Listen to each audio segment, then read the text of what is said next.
Halo kawan semuanya, Assalamualaikum warahmatullahi wabarakatuh. Dan jumpa lagi sama saya Samudin di Karisma Channel tentunya. Nah, oke kawan semuanya, hari ini kita mau bahas sebuah laptop gaming terbaru punya Lenovo di tipe LOK Essential 15ARP10E 1PD. Nah, untuk harganya, laptop yang kita bahas ini bro ya, dia itu dijual di angka mulai 14 jutaan rupiah. Terus kalau kalian pakai, wah performanya istimewa karena dapur bajunya pakai Ryzen 7 7735S. VGA-nya dia pakai RTX 4050, VRAM 6GB, RAM-nya udah dikasih 16GB DDR5, penyimpanan kenceng pakai M.2 NVMe 4, kapasitas 512GB, softwarenya lengkap, ada Windows 11, Office Home 2024, atau bisa pilih yang varian M365. Tapi buat teman-teman nih yang mungkin budgetnya hanya di angka 13 juta rupiah, nggak usah khawatir bro.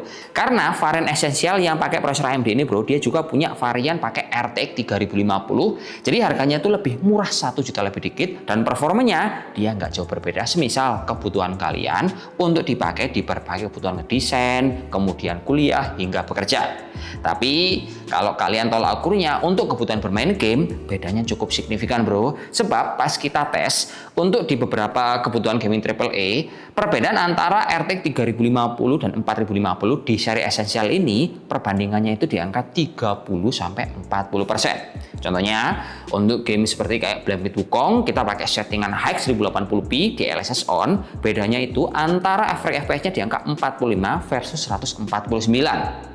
Selanjutnya untuk game seperti Cyberpunk 2077, bedanya juga 89 versus 203. Nah, kalau untuk game Delta Force, FPS-nya dapat di angka 47 versus 97. Terus untuk Battlefield, FPS-nya dapat di angka 77 versus 95. Jadi, saya bisa bilang bahwa ketika teman-teman punya budget di angka 14 jutaan, mendingan beli sekalian yang pakai RTX 4050 dibandingkan yang 3050. Tapi, kalau kita ngomong soal opsi upgrade dan juga jangka panjang, kedua buah varian esensial ini sama-sama bisa nyaman untuk kita pakai hingga beberapa tahun yang akan datang. Alasannya jelas bro ya, karena pas laptop ini kita bongkar bagian dalam, RAM-nya sekarang seri esensialnya pakai dual slot. Jadi kalau mau upgrade, maksimalnya bisa di angka 32GB. Lalu tambahan fitur yang lain, di dalam esensial ini dia juga punya chip AI yang dikasih nama LA1 yang biasanya chip ini ditanamkan di laptop seri gaming tertinggi yaitu di tipe Legion. Alhasil nih, semisal teman-teman menggunakan laptop ini untuk kebutuhan sehari-hari, entah yang ringan-ringan ataupun yang berat, secara fungsi dia jadi lebih efisien untuk penggunaan daya tahan baterai. Terus, misal teman-teman banyak menggunakan software AI, laptop ini juga udah proper sekali. Tipsnya, semisal teman-teman menggunakan laptop ini untuk kebutuhannya berat-berat, entah kalian itu untuk bermain game ataupun kalian gunain untuk render, saran saya teman-teman itu harus dicas, kemudian kalian nyeting tuh pakai tombol Fn sama Q, dikasih settingan yang paling tinggi alias high performance. Alasannya, kalau kita pakai settingan tertinggi ini, dia adalah fitur spesial supaya performanya lebih kenceng. Jadi, apapun yang akan lakukan, semisal kita bermain game, FPS-nya akan jauh lebih tinggi. Semisal teman-teman kebutuhannya untuk render, performanya akan jauh lebih cepat.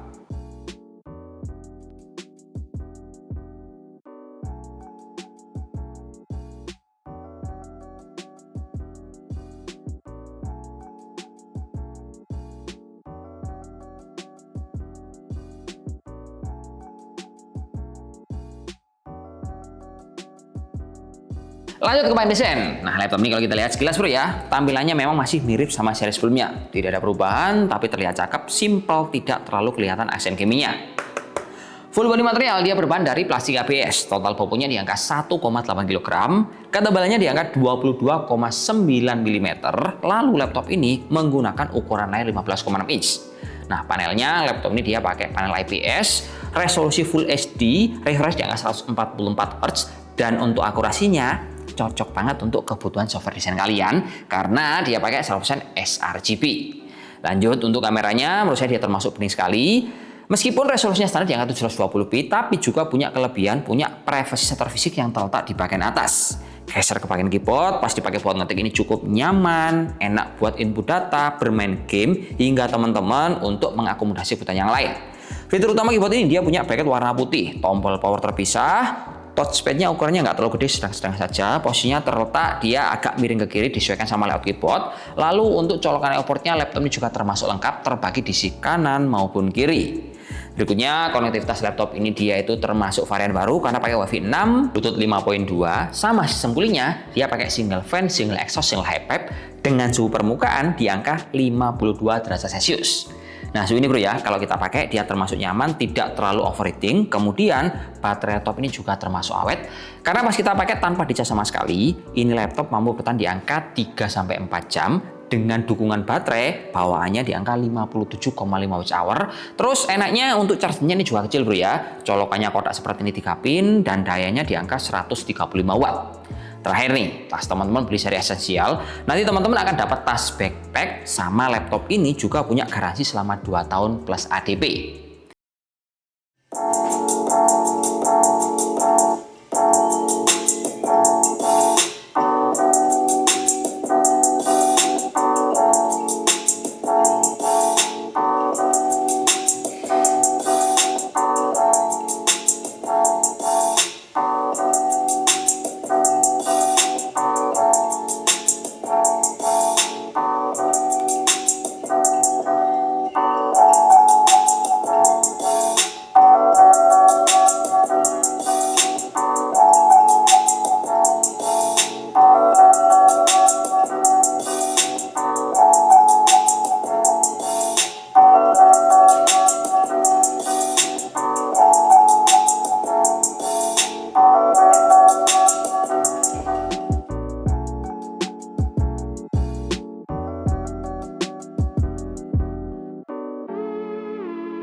Lanjut kawan, kita akan masuk ke segmen yang paling penting yaitu segmen kompetitor. Nah, di segmen ini bro ya, tolak ukurnya kalau kita compare sama merek yang lain adalah dari VGA yang sama yaitu RTX 4050, terus harganya di range 14 sampai 16 jutaan rupiah. Nah, di harga seperti ini kita udah mendapatkan 4 buah brand terkenal yaitu mulai dari Asus, kemudian ada HP, MSI hingga Acer. Yang intinya mereka itu semua punya konfigurasi beda-beda, tapi tetap ada main plus sendiri-sendiri. Detailnya seperti ini. Pertama-tama kita akan compare sama punya Asus TUF. Nah, kalau Asus TUF ini bro, serinya adalah TUF Gaming A15 FA607NUG. Dapur pacunya dia pakai Ryzen 7 7445HS. Lalu kalau kita lihat minusnya, Asus TUF ini harganya jauh lebih mahal karena di bawah di angka 16 jutaan. Lalu secara performa dia pun kalah sama LOG bro ya, karena prosesornya ini masih di bawahnya kemampuan LOG yang punya performa lebih unggul, tapi menangnya Asus ada di layar. Nah, Asus ini layarnya lebih unggul bro, karena pakai ukuran 16 in, resolusi WSGA dan refresh di angka 165 Hz. Geser yang kedua ada HP Victus 15 FA2717TX yang kemarin juga sempat kita bahas dan harganya dia mirip-mirip di angka 14 juta rupiah.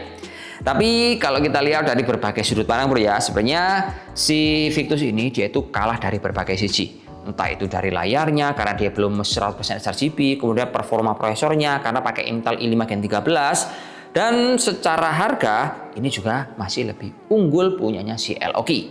Lanjut yang ketiga ada Amazfit Tin A15 yang punya harga paling murah karena cuma di angka 14 juta kecil. Nah, menangnya harga ini bro, dia juga punya konsekuensi, yaitu RAM-nya masih pakai 8GB. Kemudian untuk layar si MSI ini dia juga masih basic alias belum 100% sRGB. Terakhir kita akan geser ke merek Acer. Acer ini dari Acer Nitro 16 yang pakai prosesor Core 7 240H. Nah, ini kalau kita lihat bro ya, laptop ini menang dari berbagai sisi kalau kita compare sama punya LOG. Tapi menangnya laptop ini ya karena harganya itu lebih mahal bro. Soalnya si Acer Nitro Lite ini harganya di bawah di angka 16 jutaan rupiah.